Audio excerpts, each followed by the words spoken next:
Hello, and welcome to the 20th episode of the Markets at a Glance series. My name is Rufas Kamau, Markets Analyst at FX Pesa. So feel welcome. Today, we'll be looking at exactly what the title suggests, Markets at a Glance. Most of the content today will be focused on what's currently happening on the charts, since this is a highly technical week. There's less economic announcements and more activity in the charts. So we'll be looking at key price levels, trying to identify where the markets are headed, where the markets have been, what are the key price levels, and hopefully we get to identify some good opportunities. So remember, this is not financial advice, nor a recommendation to trade. This is purely educational. So before we make any progress, I would like to begin with a mic test. So if you can hear me clearly, kindly type hi on the live comment section, and these will confirm that everything is working just fine. So let's begin right away. I would like to begin with some of the key highlights from financial news on what's currently happening in the markets. So one of the key things we have seen, or key developments we have seen today, is one, ECB's Muller says that it is likely still possible to hike interest rates. And this is quite concerning, especially considering the current bank crisis that has been facing American banks as well as European banks, with the latest bank on focus being Credit Suisse, which was acquired by UBS, and now the risk seems to be focused or moved to UBS. At the same time, we saw the German Deutsche Bank also facing similar challenges on its books. So second pointer for the day is that the Russian energy minister said that they expect oil and gas production to decline in 2023 in Russia.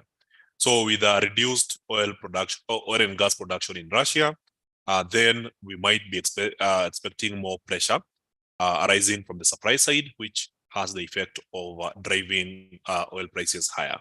So on top of that, we have ECB's reign. The decision on a digital euro is expected in autumn. This should be September this year. Then there is this other news that the ECB settled about 342 billion euro in corporate bond purchases. So further down, US effective federal funds rate unchanged, currently at 4.83%. Remember, this is a little bit too high and also way higher than China. So further downwards, we had a commentary from Bank of America.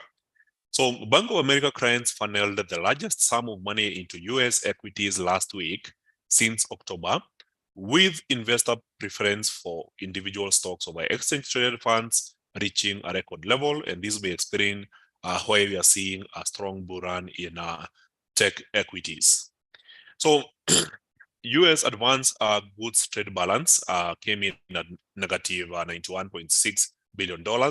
So the forecast was $90 billion, and the previous reading was $91.09 billion. So not much of a change. Then there's a commentary from US House Speaker McCarthy.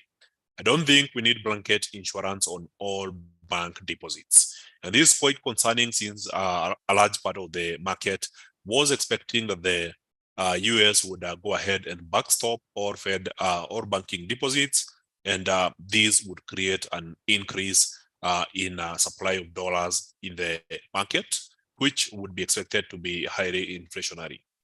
So also another comment from the same person, McCarthy, saying that I think we are through the worst of the banking crisis that happened 2 weeks ago. So on top of that, the US President Biden is set to host Israel's Netanyahu in the coming months. So we know that Israel is currently in a crisis, a lot of demonstrations happening over Israel, over change in their judiciary. So also these Fitch ratings, the Credit Suisse takeover will have a profound change to the Swiss banking sector. Besides this, I don't think there's any other important news expect the highlight here from OPEC Plus, which says that it shows no indication of changing oil output at the meeting next week. So we know that the OPEC countries have been looking to cut oil production in order to maintain high prices. So if they may continue with this policy, then we will be looking at the demand side of the curve. So if there's higher demand for oil, then definitely we'll be looking at higher prices. So on top of that, French banks face potential fines of more than $1 billion, and I think that's just about it. And of course, we know that yesterday, the US regulators filed a very strong lawsuit against the Binance CEO, CZ, or in full, it's Changpeng Zhao. So we'll be following the developments and the allegations faced against Binance, which could lead to potentially a very huge fine against the exchange, or even a shutdown of the exchange operations within the US. So that's also a risk factor to continue to consider when you are trading today. So in the economic calendar, there's quite a number of things that have been happening. So let's just take a quick look. So it's last week, so let me just pass forward to this week. So today, being Tuesday, the 28th of March, we have seen quite a number of things. One, we have seen the BRC short price index maintaining at 8.9%, which is a little bit higher than 8.4% in the previous reading. Australian retail sales at 0.2% compared to 1.8% the previous month. There was a speech from Bank of Japan Governor Kuroda. On top of that, we had Japanese core CPI slowing down a little bit lower than expected. A speech from BOE Governor Bailey. US trade balance, I've just mentioned these from the financial news website. Preliminary wholesale inventories for the US coming in stronger than expected at 0.2%, which is higher than the previous reading of negative 0.4%. ECB President Lagarde is set to issue a speech at 4 p.m. And I think the most important one for today will be a speech from FOMC member Barr at 5 p.m. So in between, we'll also be looking at CB consumer confidence data coming from the US. So this could also have some form of volatility in the markets. So remember, this week is largely silent. Everything seems to be technical. And the most important news for the week will be happening on Friday, when we focus on one, manufacturing PMI and non-manufacturing PMI for China. And also for the US, we'll be looking at a core PCE price index, personal income and personal spending. And in between, we'll be having Swiss retail sales and also European inflation data at 12 p.m. on Friday.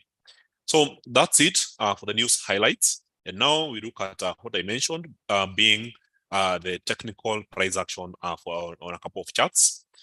So one of them seems to be the UK 100 or the FTSE 100. So from the daily chart, you can see the time when we were saying that the index was completely overvalued. And since then, we saw a very sharp fall or a very sharp drop in the index before the price pulled back. So there's this particular trend line here in green, and this is what I want you to pay focus on. So now, if I move to 4-hour chart, this is where the line appears. And now, after the sharp drop, the market made a very impressive recovery last week before dropping towards the end of the week. And now we have a retest of that particular trend line. So the market pulled back up here towards the end of last week, and this week rallied to this point, got to the trend line that I mentioned, and now seems to be going back downwards. So from the H1 chart, this is how it looks like. Some form of bearish channel that was broken towards the upper side yesterday. And now after getting to this resistance level, it seems like the FTSE 100 is moving back downwards. So I don't know whether there will be a stronger volatility, but from the 4-hour chart, this particular candlestick here is seeming more or less like a rejection of higher prices. So there is a good chance we'll be seeing some further downside. So from the 1-hour chart, this is how it looks like. So potentially some further downside momentum for the day. So as for the dollar index, I mentioned earlier in the morning, for those who attended the session, they know what we talked about. The dollar being much weaker than other currencies. So after making some form of recovery last week, this week, Monday was downwards. Today, early in the morning, attempted to go up, but seems to be pushing further downward. and a weakness in the dollar index is happiness for other currencies. So for pound USD, it's currently attempting to break this level. So we mentioned we will be looking at a potential break of this level of around 1.23414. So after retesting this area, which was a high here, was a resistance, now a support, 1.22822. Now we will be focusing on a potential break here. So for New Zealand USD, I mentioned that there was a first break here. This was yesterday. Today, the market got back into pattern. We mentioned that we could be looking at a potential retest of this area. It happened since morning. And after retesting this area, you can see the strong bounce indicating some form of continuity in price action. So we could be seeing the New Zealand USD the New Zealand dollar continue to rally against the US dollar. So as for Euro USD, it's the same case. We don't seem to have any resistance around this area. So my thesis remains the same. We continue to see some further upside as long as there's dollar weakness, and a potential target could be 1.09276, which served as last week's high. So as for USD CAD, we can see that we had a break here last week. Market went back into pattern, broke towards the upper side and got back yesterday. And today in the morning, we saw the market breaking towards the lower side again. So our theory was pretty simple. We were expecting the market to retest the area again and then move further back downwards. So what actually happened is the market rallied all the way to the upper trend line and now is pulling back down. So in this case, we are seeing a sequence of lower lows continuing to happen and lower highs. So from this previous high to this high, it's getting lower, and there's more pressure to the downside than there is to the upside. So if you look at the most recent swing, all these swing downwards, and then compare the swing upwards, then it's very clear that there is more selling pressure on USD CAD, and potentially we will be looking to break this pattern, which looks like an ascending triangle. So as for USD yen, we mentioned that the yen has been very strong. In fact, the strongest against the dollar for this month. So if we take a very quick look at FinViz website, this is what you are looking at. So month-to-date performance of the major currencies, the Japanese yen had the most gain against the dollar at 4.08%. So now that things are beginning to stabilize, people are now focusing on the Bank of Japan and looking at the current monetary policy. And there's a chance that the Japanese yen will resume its weakness since the fundamentals are indicating that the Bank of Japan will continue with quantitative easing and at the same time keep doing the yield curve program that is set to print even more trillions of Japanese yen. So with this in mind, if this currency has been strengthening, we mentioned that you want to trade its weakness against a stronger currency. So the USD JPY is not a very fit candidate for shorting the JPY. So rather, we might want to consider other currencies such as the euro or even the pound. So a nice currency to consider would be the pound. So this is what we mentioned in the morning. And a potential rally towards this point could be a target, especially considering the price action that we are seeing today.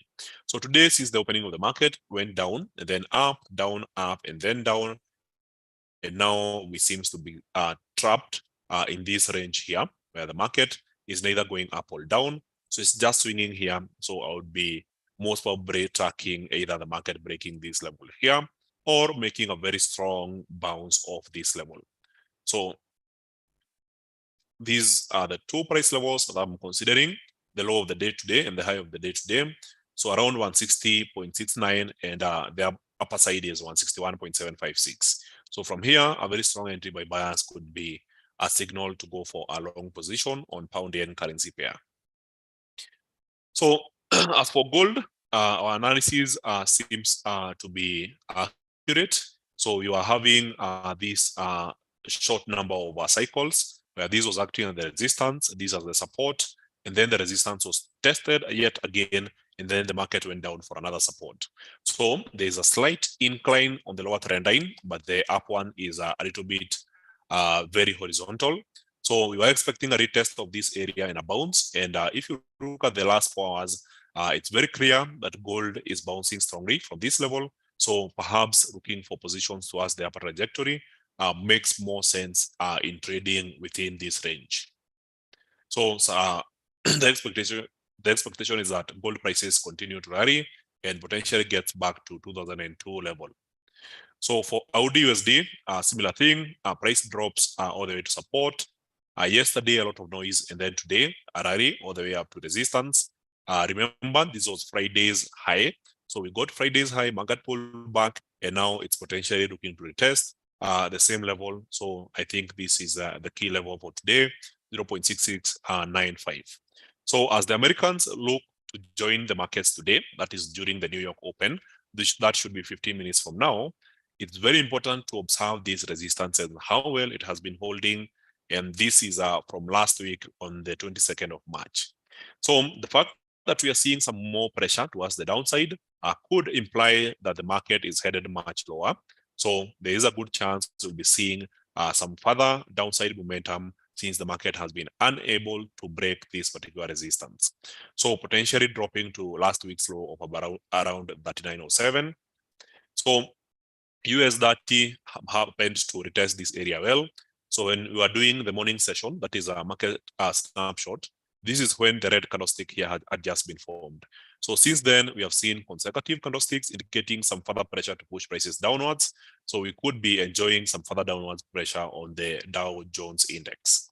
So for the NASDAQ, we had a clean break here before the market started trading sideways. Very low volatility if you look at the 50 minutes chart. So after this drop, sideways and then up and then down, and now it seems like a majority of the momentum is expected to come from the New York traders. So as for Brent oil, quite stalled as per now, but we have an inverted head and shoulder pattern starting from here. So today there seems to be a lot of sideways momentum. Doesn't seem very strong, but the idea is still very much present that we could be seeing some further acceleration in Brent oil prices. So stage one or a very short-term target would be $79.47 per barrel. But then there's also that potential opportunity that the market rallies all the way up and gets to $84.1 per barrel. So as for the Chinese currency, that is the renminbi, we normally call it the Yuan. It's currently facing a major resistance level here that it has been unable to break for quite a period of time. So after testing these yesterday, pulled back down, they managed to accelerate all the way down, made another retest today, failed to break. And as much as we are seeing these failures to break this level, then there's a pattern that is seemingly emerging from here. So if you look at these swings here, then they are very clear that this market is clearly trading on a triangle, and this is on the 15 minutes chart. So from this triangle, there's a good chance we'll be seeing some further downside pressure on prices. So if price fails to break this upper trend line, then the idea is to trade downwards and take advantage of the weak dollar against the Chinese yuan. So Euro 50, yesterday we mentioned that it's one of the most interesting pairs to trade. Sorry, not a pair, but an index. So Euro stocks have been really struggling to break this level area here. So this time managed to find resistance here, and then a sequence of 3 days attempting to move in a zigzag manner. Fails to break, but eventually breaks downwards. Gets some strength, gets back to resistance, drops, and then another retest. So the most interesting thing is this particular pattern here, where we have a shooting star with a long upper tail indicating a rejection of higher prices. And the last time we saw this was just right here when the market rejected higher prices. So after this, you can see there was a strong acceleration downwards. So if eventually the Euro stocks fails to break this level, then the potential is for prices to move further back downwards. So I will be expecting to see some further downside activity from these. So Hong Kong or the Hang Seng Index making a recovery after dropping in the last 2 weeks, before last week making a recovery. So it's a very common theme that we are seeing across Chinese stocks making a very strong recovery since last week, especially considering that China is doing even more quantitative easing to support its market. So with more quantitative easing and suppressing interest rates to remain low, then the idea is that we'll be seeing a stronger recovery in China, which builds a very strong case for oil markets recovery, but also for Chinese equities. So one of the closest Chinese equities index we have is the Hang Seng Index, which represents Hong Kong. So in this case, for the Hong Kong market, I expect to see some continued activity, especially if we break this particular level of 20,017.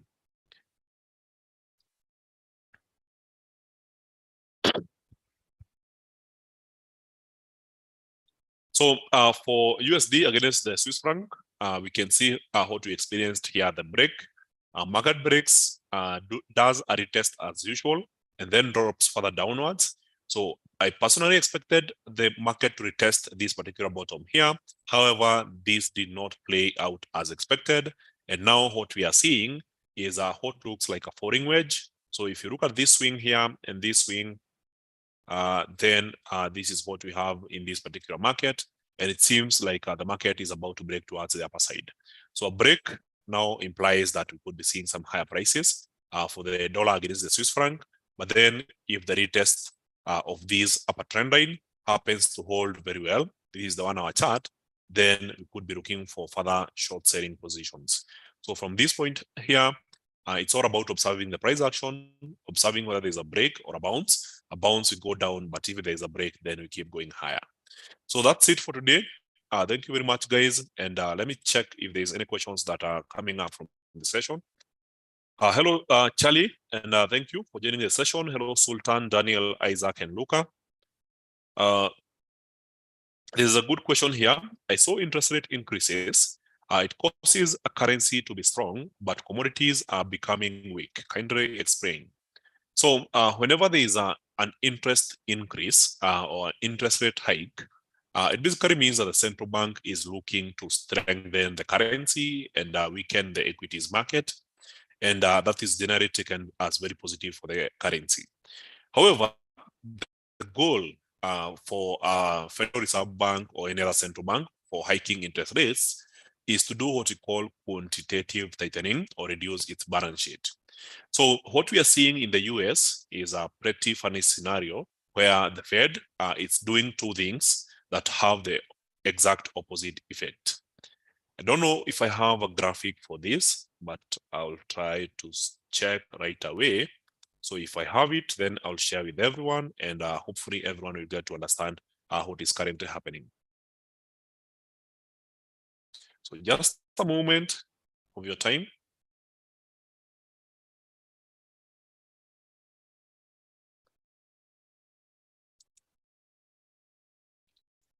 Oh, awesome. I think I got it. This is it. So try to zoom the image for everyone to see. So this is what the Fed is doing. On one side, it's doing rate hikes. So the rate hikes are supposed to tighten the Fed balance sheet or make it smaller and smaller. But on this other side, it's providing more liquidity to the banks to help them avoid collapsing, like we saw with the Silicon Valley Bank, Signature Bank, as well as Silvergate. So with these two things happening, then it only means one thing, that money in the US is expanding, which is making the inflation problem worse, which is creating a problem that the Fed has to keep hiking interest rates, while on the other side, providing quantitative easing to support the banks remain afloat. So the overall effect, it's crashing the US economy, and one of the indications is the collapse of Silicon Valley Bank. So with this in mind, then it means that the rate hike effects that we saw last year from March through to March this year were expected to strengthen the dollar. But now, since there is more liquidity being provided, then the effect is not strengthening the dollar. The market is reacting by accepting this as weakening the dollar. So pretty good way of looking at this is looking at key currency pairs such as the EURUSD, and you'll get to understand the full picture. So if I go to the EURUSD chart here, and then let's do a weekly chart, then you can see that from around March last year, the euro was continuously losing against the dollar up until a couple of months behind. So this is when the European Central Bank started raising interest rates aggressively, and the euro started recovering against the dollar. At one point, it was trading below par or below 1.0. So this recovery was facilitated by the bank, European Central Bank saying it's raising interest rates. And as it continued raising at a stronger pace than the dollar, and investors were anticipating that the Fed would stop hiking rates, then we saw this rally happening. Then the Fed mentioned last month that it's going to continue raising interest rates to curb inflation, and the dollar started strengthening yet again. But then, following the last 2 weeks, or this month in March, we have seen the euro start to recover against the dollar, while other currencies are also recovering against the dollar. And the main reason for this is because the Fed balance sheet is now expanding. So with an expanding Fed balance sheet, all these currencies are now recovering. So if you look at the last 3 weeks, a very strong rally in the euro, pulls back, makes another rally, and keeps going up last week, pulls back, and now we have another rally on our hands. So since morning, we were at this level, and now you can see it's going pretty well. So I will be expecting some further upside in these currencies against the dollar. And a good summary is available on the FinViz website. So if we check the FinViz website, then you can see that for this month, pretty good number of these currencies have been gaining against the dollar. The Japanese yen, the Swiss franc, the euro, the pound, and the New Zealand dollar, whereas the Canadian dollar has been losing because the Central Bank of Canada decided not to continue hiking interest rates. So as for Australia, still having a lot of challenges within the economy, but I'll be expecting the Reserve Bank of Australia to do measures that have the effect of strengthening the Australian dollar back in the markets. So that's it for today. Thank you, everyone, and I hope to see you on the next session. So can you recommend one to use moving averages? Definitely, but the most important thing is that you understand what the moving averages tell you. So if you're depending on the moving averages to give you a signal on where or what direction to trade, then you're probably doing it wrong, mainly because they are lagging indicators, they are not leading indicators.